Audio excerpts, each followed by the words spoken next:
July 2017, the nation has been completely rocked, hasn't it? Recently, there have been 3 terrorist attacks, really in 3 months. We've had political earthquakes, haven't you, with Brexit and, going through the last election.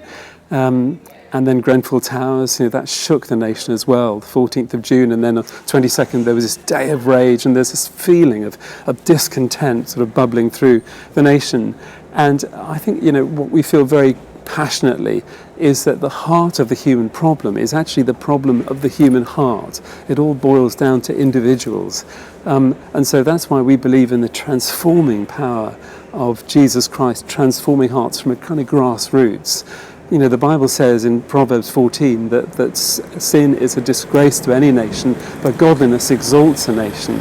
And so our prayer, if you like, is that we will see godliness spreading through the nation. And I believe it is. In the Daily Telegraph just last week, there was this wonderful news that 11 to 18-year-olds, about 1 in 5 of them say they're actively following Jesus Christ, and 1 in 6 are going to church and fully call themselves Christians.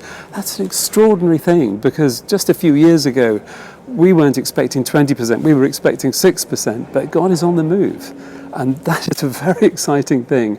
And as far as individual churches like ours, we see miraculous healings taking place, we see God changing lives. And I think some of the stories that we've been listening to, are stories of where God has stepped into people's lives and radically changed them.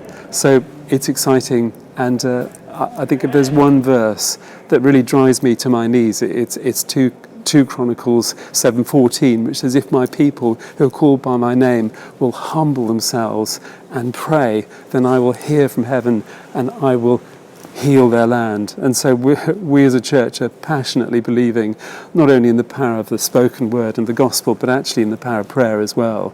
So we're a church given to prayer as well as to going out there speaking the gospel and serving our community.